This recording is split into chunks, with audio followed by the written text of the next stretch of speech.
मित्रों नमस्कार, मिथिलेश अर्देनिया के साथ जुड़ रहे हैं एक नई श्रृंखला में।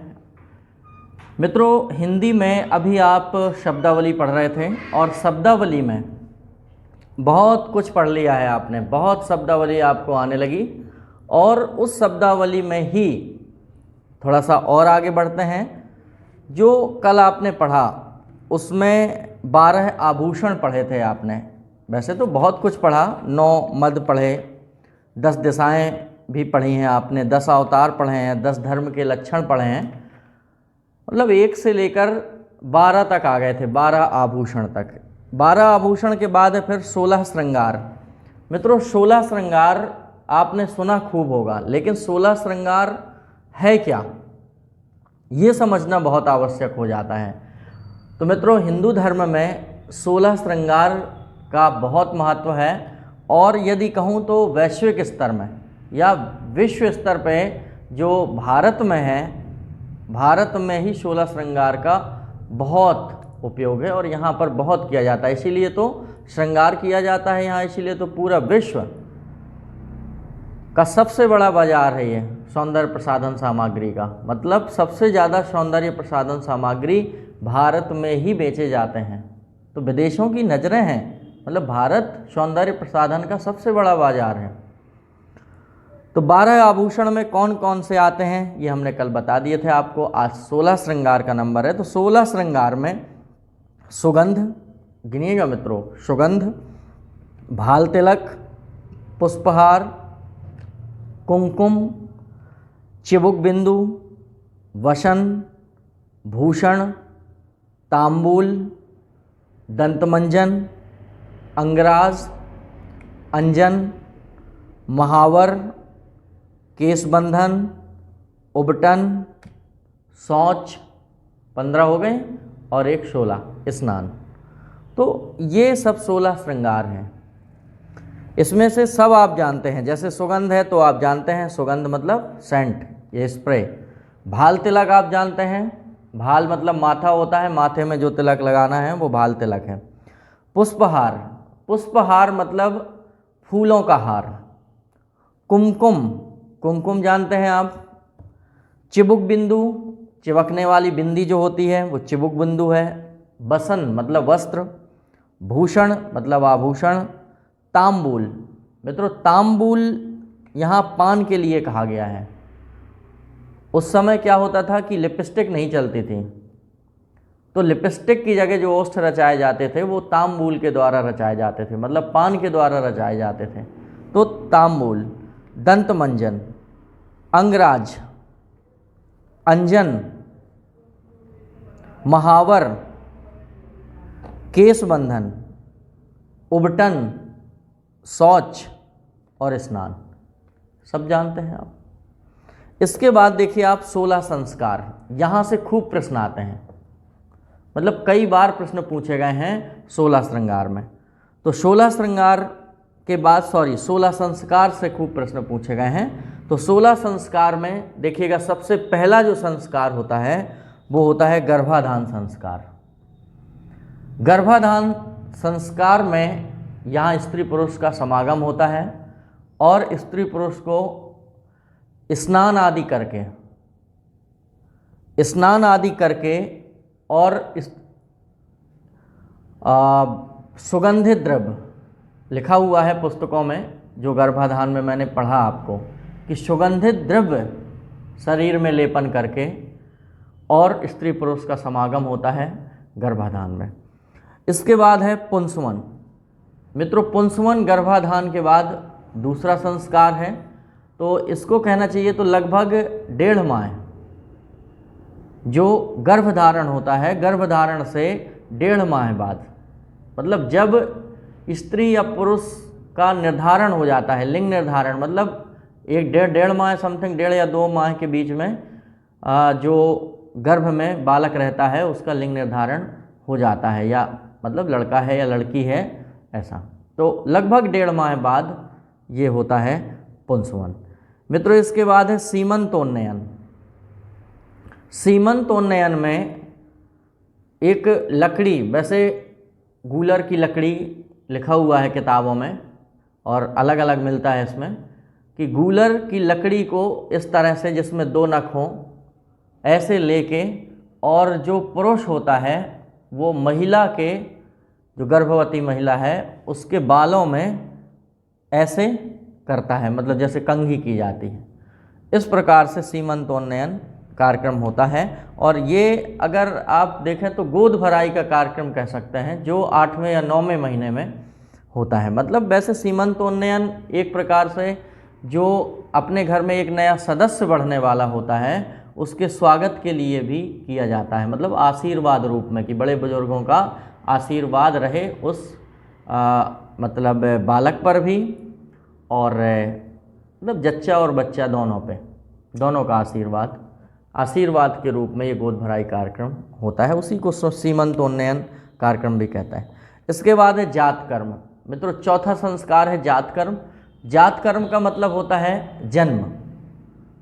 तो जो जन्म है वो जात कर्म है। जात मीन्स जन्म ही होता है। फिर है नामकरण। मित्रों, नामकरण संस्कार, जब बालक का नाम रखवाया जाता है तो वो नामकरण संस्कार है। यहाँ से प्रश्न आया हुआ है नामकरण संस्कार से, और इनमें से जो प्रश्न आते हैं गर्भाधान, पुंसवन और सीमंतोन्नयन, इनमें ऐसे आते हैं कि जात कर्म के पूर्व कौन सा संस्कार होता है, तो इन तीनों में से कोई एक दे देंगे। मतलब जन्म के पहले के ये 3 संस्कार होते हैं। जब बालक का जन्म भी नहीं होता है तो उसके जन्म के पहले ये 3 संस्कार हो जाते हैं, तो इनको ध्यान रखिएगा। फिर जात कर्म के बाद है नामकरण। यहाँ से प्रश्न आया है कि नामकरण संस्कार रिश्ते में किसके द्वारा होता है। 4 ऑप्शन दिए रहते हैं उसमें, मामा, नाना, बुआ आदि, इस तरह से। तो मित्रों, बहुत सारे लोग वहाँ गलती करके बुआ लगा देते हैं या मामा लगा देते हैं। तो ध्यान रखिए कि जो नामकरण संस्कार होता है वो चाचा के द्वारा होता है, मतलब वंश के, परिवार के लोगों के द्वारा ही वो होता है। तो चाचा उसमें सही उत्तर होता है, चाचा के द्वारा। अगर आपने रामचरितमानस या सीरियल आता था जो टीवी में, रामायण, अगर रामायण में देखा हो तो जब लवकुश का जन्म हुआ था तो लवकुश के जन्म के समय और जन्म के बाद जब नामकरण संस्कार हो रहा था तो उस दिन भरत या शत्रुघ्न में से शायद कोई वहाँ पहुँच गए थे। तो जो वाल्मीकि ऋषि थे, वाल्मीकि जी ने कहा था कि मतलब कितना शुभ हुआ है कि आज ही बालकों का नामकरण संस्कार है और इनके परिवार से, कुल से उनके चाचाओं का आना हुआ। तो ये कहीं ना कहीं पहले से ये दर्शाता है कि ऐसा होता रहा है नामकरण संस्कार में। इसके बाद देखिए निष्क्रमण। मित्रों, निष्क्रमण संस्कार जो होता है, निष्क्रमण मतलब होता है निकालना, निष्कासन करना। लेकिन निष्कासित करने का मतलब ये नहीं कि दंड स्वरूप निष्कासित करना। अपने घर से बालक को पहली बार बाहर निकालना, घर से बाहर निकालना। तो जब पहली बार घर से बालक निकलता है तो वो कहाँ जाएगा निकल के, तो देव स्थान में जाएगा, जिसको बधाई पूजना भी बोलते हैं, या देवी देवताओं के स्थान में। बधाई मतलब थैंक यू बोलना, थैंक्स बोलना गॉड को, थैंक गॉड बोलना। तो भगवान के यहाँ जाके, और बुंदेलखंड में भी ये प्रचलन में है कि लुटाने जाते हैं बच्चे को, तो देव स्थान में ऐसे सामने बच्चे को लिटा देते हैं। वो लुटाना जो है वो यही है निष्क्रमण। उसका मतलब यही है कि सबसे पहले घर से बाहर बालक निकलता है तो उसको किसी देव स्थान में ले जाया जाए, ये निष्क्रमण है। निष्क्रमण के बाद है मित्रों अन्नप्राशन। अन्नप्राशन का मतलब होता है पासनी। जब पहली बार अन्न ग्रहण करता है बालक, वो अन्नप्राशन संस्कार है। तो यहाँ से भी खूब आता है ये प्रश्न कि अन्नप्राशन रिश्ते में किसके द्वारा होता है। तो मित्रों, ये मामा के द्वारा होता है, ये ध्यान रखिएगा। मामा इसके लिए वस्त्र आदि लेकर, और चांदी की चम्मच, कटोरी, वो अपनी क्षमता के अनुसार होता है कि मतलब जितने से जितने अच्छे से अच्छे बेहतर जो कर पाता है वो उसमें करके उसको अपने भांजे को खाना खिलाता है। सबसे पहले जो अन्नप्राशन होता है वो मामा के द्वारा होता है। इसके बाद है चूड़ा कर्म। मित्रों, चूड़ा कर्म मतलब होता है मुंडन। ये भी प्रश्न आता है कि मुंडन संस्कार या चूड़ा कर्म जो संस्कार है ये रिश्ते में किसके द्वारा किया जाता है। तो मित्रों, ये रिश्ते में बुआ के द्वारा होता है। ध्यान रखिए, चूड़ा कर्म संस्कार बुआ के द्वारा। देखते होंगे कि जब बालक का मुंडन होता है तो जो लोई लेके बैठती है वो बुआ बैठती है, आटे की लोई बनाई जाती है और जो बालक की झालर होती है वो उसमें रखती जाती है और बंद करके फिर तो ये सब संस्कार बुआ के द्वारा संभव। फिर है विद्यारंभ। मित्रों, विद्यारंभ जो संस्कार है वो विद्या आरंभ करने का संस्कार है, और विद्या आरंभ करने के पहले दही पेड़ा खिलाकर बालक की पाटी पूजा की जाती है। घर में ही ये अक्षर ज्ञान करवाया जाता है, तो घर में ही ये संस्कार होता है और उसे हम विद्यारंभ संस्कार कहते हैं। फिर है मित्रों कर्णवेधन। कर्णवेधन, कर्ण मीन्स होता है कान, वेधन मतलब वेधना या छेदना, तो कानों का छेदना जो होता है वो कर्णवेधन संस्कार है। बुंदेलखंड में प्रायः ये बसंत पंचमी के दिन ऐसा होता है। बसंत पंचमी में बहुत सारे लोग कान छिदवाते हैं बच्चों के, तो वो कर्णवेधन संस्कार है। फिर है यज्ञोपवीत। मित्रों, यज्ञोपवीत मतलब उपनयन संस्कार है। ये उपनयन संस्कार शिक्षा के पहले जब विद्यार्थी आश्रम में जाता है तो आश्रम में शिक्षा शुरू होने के पहले यज्ञोपवीत या उपनयन संस्कार होता है। इसमें जनेऊ संस्कार किया जाता है, जनेऊ धारण करवाया जाता है।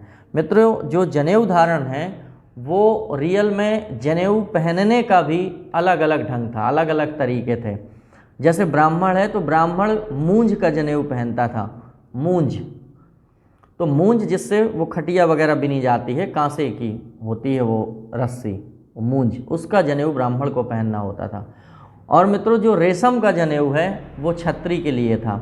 रेशम का जनेऊ जो आजकल सभी लोग पहनते हैं वो वास्तव में छत्रियों के लिए था। और मित्रों, जो धातु का जनेऊ है, चांदी का, कहीं लोहे का, इस तरह जंजीर टाइप का, ये वैश्य के लिए पहनने का था। और शूद्रों में ये संस्कार नहीं होता था, क्योंकि शूद्र और स्त्री के लिए शिक्षा वर्जित थी उस समय। रियल में प्राचीन काल में सनातन में तो स्त्री शिक्षा थी, लेकिन मध्य में जब एक ब्राह्मण युग आया तो इस बीच के समय ने जो है ये सब कुरीतियाँ बीच के समय में ज़्यादा रहीं, जहाँ पर शूद्र और स्त्री शिक्षा वर्जित कर दी गई थी। तो इस तरह से ये यज्ञोपवीत संस्कार है। फिर है वेदारंभ। वेदारंभ संस्कार बस यज्ञोपवीत के बाद वेदारंभ, वेद का आरंभ हो जाता है। आश्रम में ही बालक रहता है, वहाँ वेद पढ़ता है। फिर है मित्रों केशांत।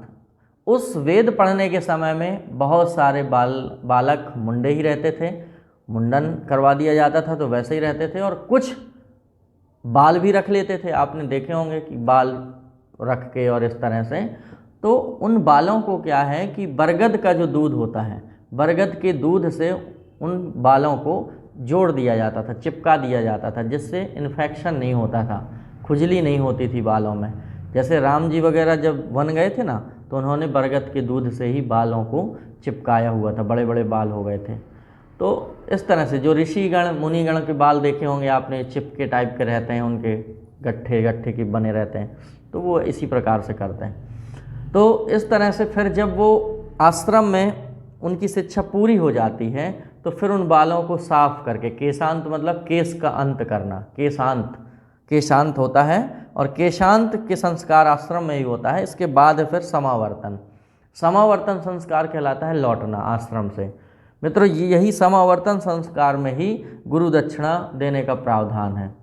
हर साल जो भी इच्छा से माँ बाप भेजते थे वो अलग होती थी, और अंत में कई रथों में मतलब अन्न आदि, वस्त्र आदि, हीरे जवाहरात, जो भी जिसकी श्रद्धा जितनी होती थी वो एक साथ दक्षिणा दी जाती थी। समावर्तन संस्कार में ये देखा जाता था कि लगभग पिछला समावर्तन कितने में हुआ है, किसने क्या दिया था, तो हमारे बालक का भी समावर्तन होना है इस साल, तो हमें कितना देना पड़ेगा, इसके लिए लोग व्यवस्था जुटाते थे और गुरुओं को बहुत सारा जो है सामान देने जाते थे। फिर वहाँ से अपने बालक को वापस लाते थे। तो बालक सभी गुरुओं का आशीर्वाद लेके आश्रम से घर की ओर प्रस्थान करता था। मित्रों, इसके बाद है विवाह। क्योंकि वो शिक्षा का समय होता था, 25 साल तक ब्रह्मचर्य आश्रम में रहता था, 0 से 25, और ब्रह्मचर्य के बाद 25 से जो 50 साल का समय है वो गृहस्थ का समय है। तो फिर जब जैसे ही वो घर आता था तो विवाह संस्कार करवा दिया जाता था। विवाह संस्कार के बाद फिर अंत में एक संस्कार होता था जो अंत्येष्टि कहलाता है, अंतिम संस्कार। ये मित्रों 16 संस्कार हुए, यहाँ से खूब प्रश्न पूछे जाते हैं। इसके बाद है 18 पुराण। मित्रों 18 पुराण में आपको ब्रह्मा, विष्णु, शिव, पद्म स्कंद, कूर्म, मत्स्य, अग्नि, भागवत, ब्रह्मांड, गरुण, वाराह, ब्रह्म, वैवर्त, लिंग, नारद, मार्कंडेय और भविष्य पुराण। तो ये 18 पुराण आपको याद रखना है। ऐसा नहीं कि बिल्कुल रटी होना चाहिए, ऐसे नहीं गिनवा पा रहे आप, तो कम से कम इतना तो हो कि ये पुराण है। कोई दूसरा नाम ले तो ये तो आप क्लियर कर सकें कि इस नाम की कोई पुराण है या नहीं है। ज़रूरी नहीं है कि हर चीज़ को उंगलियों में बिल्कुल आप गिनवाएं कि ये, परीक्षा में ऐसे कभी नहीं आता, लेकिन इतना आता है कि ये 18 पुराणों में से है या नहीं, निम्न में से 18 पुराणों में नहीं है या 18 पुराणों में है। 4 ऑप्शन आ गए तो हमारी क्षमता इतनी होना चाहिए अपनी कि हम पहचान सकें कि ये पुराण है या नहीं है।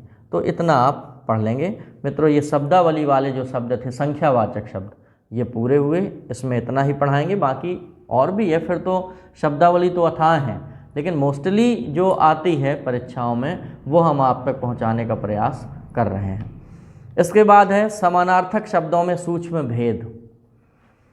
मित्रों, समानार्थक शब्द लगते हैं कि वो समानार्थक शब्द हैं, लेकिन वास्तव में उनकी परिभाषा में यदि जाएं तो काफ़ी अंतर मिलता है। जैसे अगम और दुर्गम, तो अगम और दुर्गम ये पर्यायवाची हैं दोनों, लेकिन दोनों के अर्थ में अंतर है। जैसे फूल और कुसुम, तो फूल और कुसुम ये पर्यायवाची तो हैं, लेकिन फूल उसे ही कहते हैं जो खिला हो, जो फूला हो।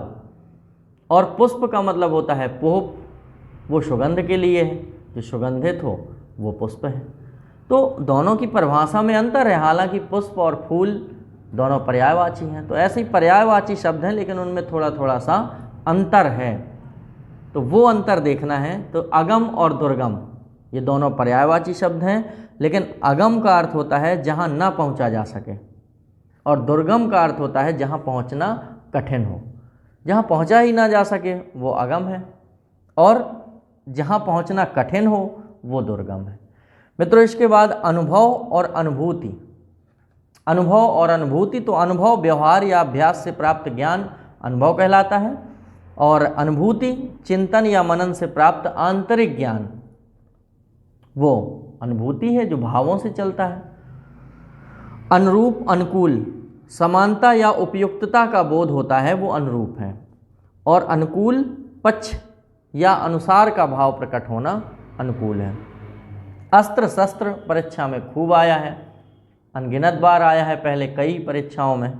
तो अस्त्र मतलब फेंक कर चलाए जाने वाले हथियार अस्त्र कहलाते हैं, और शस्त्र हाथ में पकड़कर, जैसे हाथ में पकड़कर जो चलाए जाते हैं वो हथियार शस्त्र कहलाते हैं। अवस्था और आयु, मित्रों इसमें आपको उल्टा लगेगा जस्ट, लेकिन यही यथार्थ है। अवस्था जीवन का बीता हुआ भाग अवस्था है, मतलब हमें किसी से उसकी आयु नहीं पूछना चाहिए कि तुम्हारी आयु कितनी, आपकी अवस्था कितनी होगी, तो वो बताएंगे 65 साल, बल्कि आयु मतलब संपूर्ण जीवन काल को आयु कहते हैं। अगर उन्होंने कह दी कि 65 मतलब 65 लास्ट, तो कुल आयु को या कुल को, टोटल को आयु बोलते हैं, और जीवन का बीता हुआ जो समय है वो अवस्था कहलाता है। वो उल्टा लग रहा है ना अपन को, लेकिन यही सत्य है। अनुरोध और आग्रह, अनुरोध हठ पूर्वक की गई प्रार्थना अनुरोध है, और आग्रह केवल हठ है। अभिनंदन और अभिवंदन, तो सराहना करना या बधाई देना ये अभिनंदन है, और प्रणाम या नमस्कार करना ये अभिवंदन है। अर्चना पूजा, अर्चना मात्र बाह्य सत्कार अर्चना है, और पूजा आंतरिक एवं बाह्य दोनों सत्कार पूजा है। अर्पण प्रदान, छोटों द्वारा बड़ों को दिया जाना, छोटों द्वारा बड़ों को दिया जाना अर्पण है, लेकिन बड़ों द्वारा छोटों को दिया जाना प्रदान है। ध्यान रखिएगा, अपन शब्दावली में ध्यान नहीं देते, कुछ भी बोलते रहते हैं, लेकिन अर्पित मतलब छोटे बड़ों को दें, वो अर्पण करना है। लेकिन अगर बड़े लोग छोटों को दें, जैसे शील्ड मिलती है, कोई पुरस्कार मिलता है, तो फिर वहाँ प्रदान बोला जाता है कि प्रदान करेंगे, मतलब बड़े लोग हैं और छोटों को प्रोत्साहित करने के लिए दे रहे हैं, तो वो प्रदान है। भूल और त्रुटि, मित्रों सामान्य गलती को भूल कहते हैं और बड़ी गलती को त्रुटि कहते हैं, हालांकि गलती तो सब बड़ी होती हैं। असफल, निष्फल, असफल व्यक्ति के लिए उपयुक्त होता है और निष्फल कार्य के लिए उपयुक्त होता है। अगर कोई व्यक्ति फेल हो गया है किसी काम में तो वो असफल हो गया है, अगर कोई कार्य फेल हो गया है तो वो निष्फल है। अहंकार और अभिमान। मित्रों अहंकार, अहम, अहम माने मैं धारण कर ले वो कि बस अहम से वो हम द्वितीयो नास्ति, मैं हूँ, अब दुनिया में कोई दूसरा है ही नहीं मेरे मुकाबले, वो अहंकार है। मतलब झूठे अपनेपन का बोध, झूठा ही है, रियल में वो है भी नहीं है। कोई बिल्कुल दुबला पतला है और वो तन के चले एड़ के, तो झूठे अपनेपन का बोध। रियल में वो पहलवान है भी नहीं लेकिन पहलवान बन के चल रहा है और अपने आप को मान रहा है। किसी को उतना ज्ञान है नहीं और अपने आप को बहुत ज्ञानी समझ रहा है। तो ये झूठे अपनेपन का बोध जो होता है वो अहंकार होता है। लेकिन अभिमान, अपना मान अधिक समझना अभिमान कहलाता है कि हम जहाँ पहुँचे 4 लोग खड़े हो जाएं, हमें बहुत आओ भगत मिले, अरे आइए आइए, ऐसा चाहने वाला। अपनी योग्यता से मिले वो तो अच्छी बात है, लेकिन उतनी योग्यता भी नहीं है, लेकिन हम चाह रहे हैं कि हमारा मान वहाँ जो लोग बैठे हैं वहाँ सबसे ज़्यादा हो, तो ऐसा चाहना अभिमानी कहलाता है। आरंभ, प्रारंभ, बहुत ही सामान्य शुरुआत, साधारण शुरुआत आरंभ है, लेकिन प्रारंभ, कहाँ लगता है मित्रों? प्रमुखता के भाव में, मुख्यता के भाव में। तो ऐसी शुरुआत जिसमें औपचारिकता, महत्ता आदि हो, मतलब बड़े स्तर से हम कोई कार्यक्रम शुरू करें तो वो प्रारंभ है। आविष्कार, अनुसंधान, अन्वेषण। मित्रों आविष्कार, नवीन वस्तु का निर्माण करना आविष्कार कहलाता है, लेकिन रहस्य की खोज करना अनुसंधान है, और अन्वेषण, अज्ञात स्थान की खोज करना अन्वेषण है, खोज, अन्वेषण। इसके बाद मित्रों कष्ट और क्लेश। जो शारीरिक पीड़ा होती है वो कष्ट है, लेकिन मानसिक पीड़ा है वो क्लेश है। जैसे जो पीड़ा बेरोजगार को होती है, मेरी पीड़ा को समझिए कि सब कंप्लीट होने के बाद और ज्वाइनिंग के लिए 3 साल से बैठे हैं, कितने मेरे साथी होंगे ऐसे? 20,000 लोगों का सिलेक्शन होना है, वर्ग 1 में 17,000 और वर्ग 2 में, मतलब 30,000 लोग मध्य प्रदेश में इस क्लेश से जूझ रहे हैं। मानसिक पीड़ा है वो, शारीरिक नहीं है, तो वो क्लेश है। संवेदना, सहानुभूति। संवेदना, किसी के दुख से दुखी होकर धैर्य देना, वो संवेदना है, धैर्य बंधाना, ढांढस बंधाना। लेकिन सहानुभूति, किसी के दुख सुख को अपना दुख सुख समझना, वो सहानुभूति है। सह अनुभूति, किसी के यहाँ हम दुख में जाते हैं और उसको हम धैर्य बंधाएं तो वो संवेदना है, लेकिन वो बैठे रो रहा है और हम भी जाके बैठ के रोने लगे बगल में, तो वो सहानुभूति है। शोक और विषाद, तो स्वजनों के अनिष्ट से होने वाला जो दुख होता है वो शोक है, और निराशापूर्ण जो दुख होता है वो विषाद है। तंद्रा और निद्रा। मित्रों तंद्रा, हल्की नींद को तंद्रा कहते हैं। जो नींद आ रही, आलस भर रहा है वो तंद्रा है, लेकिन जो गहरी नींद है वो निद्रा है। प्रलाप और विलाप, जो व्यर्थ की बातें होती हैं वो प्रलाप है, और दुख में जो रोना है वो विलाप है। ज़्यादा बात करना, फालतू बातें करना, व्यर्थ की बात करना वो विलाप कहलाता है, प्रलाप कहलाता है। लेकिन दुख में रोना, जैसे रावण ने सीता जी का हरण किया तो वो जो रो रही थी वो विलाप कर रही थी। प्रसिद्धि और ख्याति। प्रसिद्धि मतलब बड़ाई और ख्याति मतलब विशेष प्रसिद्धि। भौदीय, प्रार्थी। आपका, भौदीय का मतलब होता है आपका या तुम्हारा। कुछ लोग दोनों दोनों लिखते हैं, आपका भौदीय, तो ये तो गलत है। भौदीय बस लिख दें, बस पर्याप्त है, आपका या तुम्हारा। और प्रार्थी मतलब प्रार्थना करने वाला, वो प्रार्थी है। मित्रों भ्रम और संदेह, परीक्षा में अनगिनत बार आया है भ्रम और संदेह। भ्रम क्या है? असत्य धारणा को भ्रम कहते हैं। असत्य धारणा को, कोई धजी डली है और उस धजी को हम सांप समझ बैठे हैं, क्लियर कर दें कि ये सांप डला है, वो भ्रम है। लेकिन जहां हम क्लियर ना कर पाए, मतलब मन के अस्थिर विचारों को संदेह कहते हैं। क्लियर ना कर पाए, धजी है, दूसरा नहीं नहीं सांप है, फिर थोड़ी देर में नहीं यार धजी है, नहीं नहीं देखो हिल रहा है सांप है। तो जहां हम निश्चित ना कर पाए तो मन के अस्थिर विचारों को संदेह कहते हैं, और जहां झूठा निश्चित कर बैठे वो भ्रम है।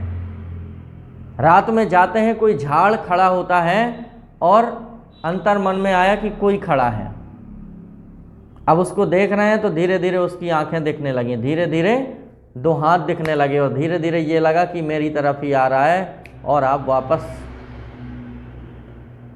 तो ये क्या भ्रम हो गया? सुबह जब आए तो कुछ नहीं, वहां झाड़ खड़ा था, ये भ्रम है। लेकिन और भ्रम का यदि उदाहरण आपको, तो मुन्ना तब मम्मी के सिर पर देख देख दो चोटी, और भागा उठ भय मानकर सिर पर सांपिन लोटी। मुन्ना तब मम्मी के सिर पर देख देख दो चोटी, कोई मुन्ना है और अपनी मम्मी की चोटी देख के वो भ्रम में आ गया कि सांप। तो मुन्ना तब मम्मी के सिर पर देख देख दो चोटी, और भागा उठ भय मानकर सिर पर सांपिन लोटी, ये भ्रम है। लेकिन संदेह क्या है? इससे अच्छी रचना मुझे संदेह की कोई नहीं लगी। मैंने बहुत साहित्य पढ़ा, बहुत पढ़ता हूँ, अभी भी मैं अध्ययन करता हूँ, मेरे पास मिनी लाइब्रेरी है, बहुत सारी पुस्तकें हैं, और मैं इंटरेस्टेड रहता हूँ। किताबें पढ़ने से ज़्यादा किताबें रखने का शौक़ मुझे बहुत, पढ़ता कम हूँ, उससे ज़्यादा रखता हूँ किताबें, अच्छी अच्छी किताबें रखने का शौक़ है। मेरी लाइब्रेरी में आपको महाभारत, रामायण, वेद, पुराण, उपनिषद, आरण्यक सब मिलेंगे, और यहाँ तक कि the Discovery of India, the Secret, Bible, Quran Sharif का Hindi conversion, Quran Majeed sorry, और मतलब बहुत सारी ऐसी चीज़ें, बुंदेलखंड का इतिहास, बहुत सारी पुस्तकें मेरे पास रखी हुई, उनको मैं पढ़ता हूँ। तो मित्रों, इससे अच्छी मुझे संदेह की रचना नहीं मिली कि नारी बीच सारी है कि सारी बीच नारी है, नारी है कि सारी है कि सारी है कि नारी है। मतलब रचना से ही स्पष्ट समझ में आ रहा है कि संदेह है। जब द्रौपदी का चीरहरण हो रहा था तो उस समय जो राजा लोग बैठे थे उनके मन की स्थिति बताई गई है कि नारी बीच सारी है कि सारी बीच नारी है, नारी है कि सारी है कि सारी है कि नारी है, कुछ समझ में नहीं आ रहा। तो ये संदेह है, भ्रम नहीं है। आगे देखिए, श्रद्धा और भक्ति। तो बड़ों के प्रति विश्वासपूर्ण अनुराग वो श्रद्धा है, और भक्ति देवता या ईश्वर के प्रति जो प्रेम होता है वो भक्ति है। मित्रों, प्रयास और प्रयत्न साधारण रूप से किसी कार्य को करना वो प्रयास कहलाता है, लेकिन तन मन धन से किसी कार्य को करना वो प्रयत्न कहलाता है। हम तन मन धन से किसी कार्य को कर रहे हैं वो प्रयत्न है। मित्रों, सेवा शुश्रूषा अनगिनत बार परीक्षा में आया, सेवा शुश्रूषा, लेकिन सेवा गुरुजनों, माता पिता आदि की परिचर्या वो सेवा है, लेकिन जो बीमार है, जो रोगी है, उसकी देखभाल करना शुश्रूषा है। तो जो माता पिता और गुरु की परिचर्या है, गुरु की देखभाल, माता पिता की देखभाल, वो सेवा है। लेकिन रोगी की जो देखभाल है, रोगी की जो परिचर्या है, वो शुश्रूषा है। खूब परीक्षा में पूछा गया है सेवा शुश्रूषा। मित्रों, अगला ये भी खूब मोस्ट है, खूब आया है, प्रतियोगिता और प्रतिद्वंद्विता। प्रतियोगिता क्या है? अन्य के अहित की भावना के बिना अपनी श्रेष्ठता की होड़ करना, ये प्रतियोगिता है। किसी अन्य के अहित की भावना के बिना, ध्यान रखिएगा, एक बहुत अच्छा पहले तो प्रतियोगी बनिए, और बहुत अच्छा प्रतियोगी वो होता है जो दूसरे का बुरा नहीं सोचता। हालांकि दूसरे का सिलेक्शन होता है तो बुरा जरूर लगता है, कहते सब है कि नहीं नहीं हमें नहीं लगता, नहीं नहीं हमें नहीं लगता, लेकिन वास्तविकता यही है कि अपने मित्र का सिलेक्शन होने पर बहुत बुरा लगता है। बुरा क्यों लगता है? क्योंकि उसकी सफलता से नहीं हमें बुरा लग रहा, हमें अपनी असफलता से बुरा लग रहा है कि काश यदि हम भी सफल हो गए होते हैं। आप कोचिंग में पढ़ते हो और उस कोचिंग से आप निकले रफ दबाए, और वहाँ से वो कोई लड़का है और वो मान लीजिए कि आपका मित्र है, पुलिस में हो गया, और वो निकला, गाड़ी रोक दी, दोनों ने हाथ मिलाए, दोनों मुस्कुराए, और दोस्त बहुत दिन में मिले हो और कैसा चल रहा, यार बढ़िया रहा, मुझे बड़ी खुशी हुई, तुम्हारा हो गया। झूठ बात है ये। बुंदेलखंड में कहते हैं हमारे यहाँ की भटा से चुरत। लेकिन जब इतना आ जाएगा तब समझ लो कि आपके सिलेक्शन का समय नज़दीक है, क्योंकि आपको अपनी नाकामी पे बुरा लग रहा कि हमारा भी हो जाता और उसका भी हो जाता, फिर वो जो मिलने की खुशी होती वो मित्रों बात अलग ही होती कुछ। ये बहुत प्रेरक बातें हैं और ये मनो मस्तिष्क में बैठाइएगा आप, प्रेरणा है ये। तब अच्छी लगती है हमें दूसरों की सफलता जब हम स्वयं पहले सफल हो जाएं, वरना हमें अपने सगे भाई का भी सिलेक्शन अच्छा नहीं लगता है। ये एक यथार्थ है और हर प्रतियोगी की सोच। लेकिन आप तैयारी कर रहे हैं और दूसरा तैयारी कर रहा है, तो एक प्रतियोगी की ये कभी भावना नहीं होती है कि इसका ना हो, बल्कि एक प्रतियोगी ये सोचता है कि भगवान सबका भला करे लेकिन शुरू हम ही से करें। ये यथार्थ है, अकाट्य सत्य है ये कि भगवान सबका भला करे लेकिन शुरू हम ही से करे, नंबर पहले हमारा लगा दे। वो प्रतियोगी है, मतलब किसी दूसरे की अहित के भावना के बिना अपने श्रेष्ठता की होड़। लेकिन प्रतिद्वंद्विता क्या है? प्रतिद्वंद्विता यह है कि जो चुनाव है, दिन रात प्रतिद्वंदी ये सोचता है कि हम अपने विरोधी को कैसे आचार संहिता के उल्लंघन में फंसा दें, कैसे इसका पर्चा निरस्त हो जाए, कैसे उनके लोगों को काट लें। वो प्रतिद्वंदी है। इसीलिए उसमें आता है कि अपने निकट प्रतिद्वंदी को इतने मतों से हराया। तो प्रतियोगी और प्रतिद्वंदी, समझ गए आप? ऋषि और मुनि, परीक्षा में आया हुआ है ये प्रश्न। ऋषि कौन है? वेद मंत्रों की व्याख्या करने वाले और ऋषि कहलाते हैं, और धर्म और तत्व पर विचार करने वाले मुनि कहलाते हैं। जो जैन मुनि होते हैं उन्हें मुनि कहा जाता है। क्यों?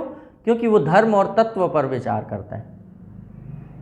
लेकिन जो वेद मंत्रों की व्याख्या करते हैं वो ऋषि होते हैं, मंत्र दृष्टा कहलाते हैं ऋषि। मित्र, सखा और सुहृद। मित्र कौन है? किसी मनुष्य से अधिक संबंध हो जाना, वो मित्र है। सखा, समवयस्क जिससे प्रेम हो, वो सखा है। और सुहृद, हित अहित की चिंता करने वाला मित्र सुहृद है।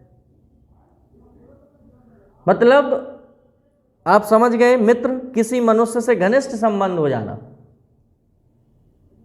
घनिष्ठ संबंध हो जाए, चाहे जिस उम्र का हो, बूढ़ा हो और एक नौजवान हो, दोनों की दोस्ती हो सकती है, वो मित्र हो सकते हैं। लेकिन सखा समवयस्क हो, सेम उम्र का होना चाहिए, हमारी जो उम्र है उसी उम्र का हो, वो सखा है। लेकिन सुहृद अच्छा हृदय वाला हो, हित अहित की चिंता करने वाला जो मित्र हो, वो सुहृद है। तो ये मित्र हुए समानार्थी शब्दों में सूक्ष्म भेद, थोड़ी सा अंतर समानार्थी शब्दों में। इसके बाद मित्रों इसमें इतना ही। मिलते हैं अगले वीडियो में और शब्दावली के साथ। तब तक के लिए नमस्कार।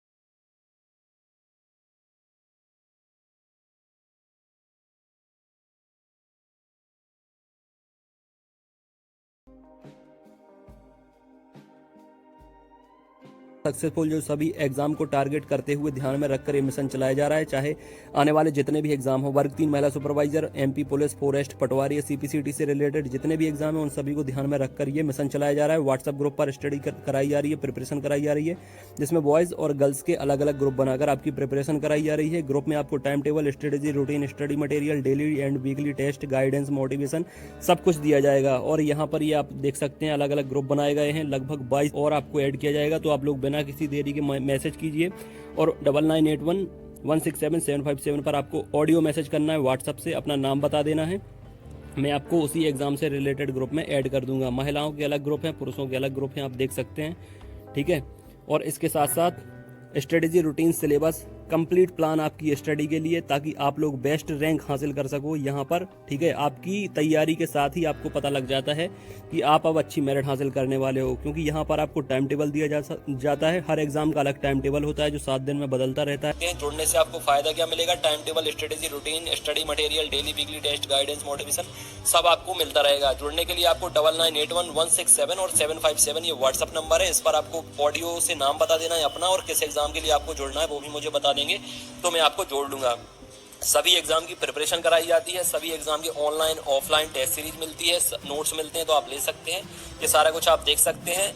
कम से कम 1000 से ज़्यादा स्टूडेंट वर्ग 3 की प्रिपरेशन लगातार कर रहे हैं, जिनने नोट्स मंगाए हैं। 5000 से ज़्यादा स्टूडेंट मेल और फीमेल ग्रुप में जुड़े हैं। खासकर एमपीटीईटी के लिए टाइम टेबल दिया गया है उन्हें, और एमपीटीईटी के लिए जो स्पेशल नोट्स बनाए गए हैं, पीईबी जो सिलेबस है उसके हिसाब से उसको लेकर पढ़ना आप जरूर शुरू करें, क्योंकि उससे पीईबी सिलेबस पूरा कंप्लीट कवर किया गया है। मार्केट में ऐसी कोई बुक नहीं है जो सिलेबस को कवर करे और इतना बेहतरीन स्टडी मटेरियल आपको दिया जाए, जिसमें शानदार पेडागोजी भी दी गई है जो 15 नंबर की आने वाली है, और बाकी आपका जो 15 नंबर का अलग पार्ट है वो भी इसमें अच्छे से कवर आपका हो जाएगा।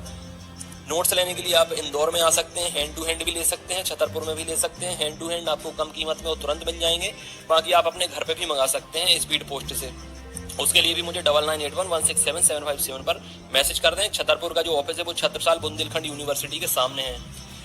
इस तरह के जो नोट्स बनाए गए हैं सारा कुछ स्पेशल फैकल्टी के द्वारा, कोशिश यही की जाएगी कि आपके 125 प्लस अंक आए, चाहे आप किसी भी कैटेगरी से बिलोंग करते हो। 125 प्लस अंक अगर आपके आ गए तो सिलेक्शन आपका वर्ग 3 में होने से कोई रोक नहीं सकता, ठीक है फ्रेंड। अब इसके साथ साथ ऑनलाइन टेस्ट सीरीज, जिसकी प्रिपरेशन उन्हें लगता है कि हो गई है, वो ऑनलाइन टेस्ट सीरीज भी लगा सकते हैं। ऑनलाइन टेस्ट सीरीज भी मैं आपको प्रोवाइड कर दूंगा। 30 ऑनलाइन टेस्ट मिल जाएंगे, 20 आपको पीडीएफ मिल जाएंगी। ये ऑफिस है हमारे छतरपुर का। यहाँ पर ये आपका चैनल है। प्यार देने के लिए, सपोर्ट देने के लिए बहुत बहुत शुक्रिया आपका। चैनल को सब्सक्राइब कर सकते हैं, जुड़ सकते हैं जितने भी नए मेंबर हैं, और पुराने मेंबर को परिवार का हिस्सा बनने के लिए शुक्रिया फ्रेंड्स। अपनी सेहत का ख्याल रखें, कोरोना से बच कर रहें। God bless you, all the best and take care.